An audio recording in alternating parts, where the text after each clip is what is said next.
सो अभी हम देख रहे हैं CQP09 का ऑपरेटिंग सिस्टम का पेपर है हमारे पास में, CS का है। CS में देखो ऑपरेटिंग सिस्टम, डेटा स्ट्रक्चर और डिजिटल फंडामेंटल्स का क्वेश्चन आएगा हमारे पास। ऑपरेटिंग सिस्टम देखते हैं फटाफट से। ऑपरेटिंग सिस्टम क्या होता है? Operating system used as interface between the user and the core machine. देखो हमारी कोर मशीन है, ठीक है, कोर मशीन और एक यूजर इंटरफेस, तो उन दोनों के बीच में कैसे हम एक यूजर इंटरफेस क्रिएट करें, उसका काम करती है ऑपरेटिंग सिस्टम। ऑपरेटिंग सिस्टम हो गया, ठीक है। एग्जाम्पल जैसे मान लो आप फैन ऑन करते हो और स्विच है, तो स्विच किस तरह पे है? मान लो एक फ़ैन है जो कि हवा दे रही है, यूज़र हम जो हवा ले रहे हैं, हमारे बीच में इंटरफेस के तौर पे काम कौन कर रहा है? स्विच कर रहा है। नहीं तो क्या होता है कि भाई एक हर बार जब जब हवा खानी है तो आप जाओ पोल पे से जाओ, तार लेके आओ, लाइट लटकाओ, और ये सारे झंझट होते हैं। लेकिन फ़ैन के लिए स्विच क्या हो गया हमारा?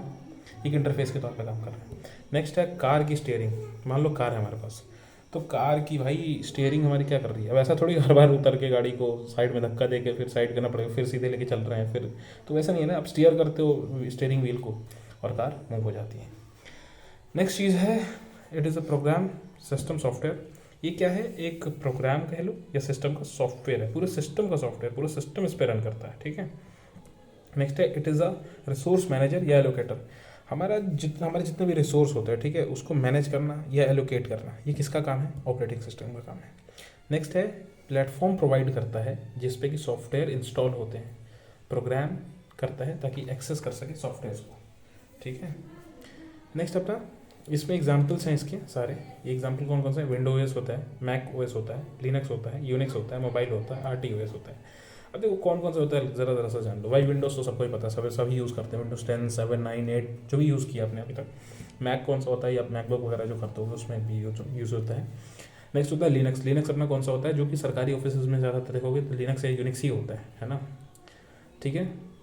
नेक्स्ट है मोबाइल OS। मोबाइल तो आप यूज़ कर रहे हो, उसमें एंड्रॉयड यूज़ करते हो, या फिर आप iOS यूज़ करते हो, आईफोन करते हो तो iOS करते हो, और नॉर्मल फ़ोन में एंड्रॉयड यूज़ करते हो।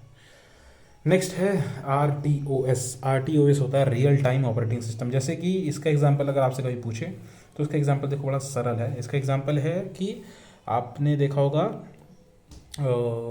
जो हमारे एयरक्राफ्ट होते हैं, मान लो एयरक्राफ्ट फ्लाई कर रहे हैं, ठीक है, तो वहाँ पे वो नीचे में जो उनके जो रडार होता है वो एकदम रियल टाइम लोकेशन देता है कि ये यहाँ मतलब सोचो 1 सेकंड का भी अगर डिले हो वहाँ पे तो क्या होगा? आपको आइडिया क्या हो सकता है अगर 1 सेकंड का भी डिले हो जाए एयरक्राफ्ट जैसे सेंसिटिव चीज़ों में, है ना।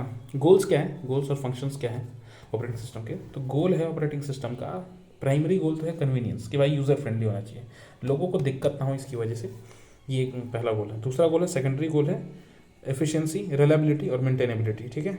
नेक्स्ट है, प्रोसेसर कभी भी वेट नहीं करेगा किसी भी चीज़ के लिए, processor won't wait for anything, ठीक। प्रोसेसर कभी भी वेट किसी चीज़ के लिए नहीं करेगा, तो ये एक बात आपको दिमाग में हमेशा रखनी है, ठीक है। This was it for the part 1 operating system introduction. अब मिलते हैं आपसे नेक्स्ट वीडियो में। नेक्स्ट वीडियो में कुछ धमाकेदार बताएंगे इसके बारे में आगे।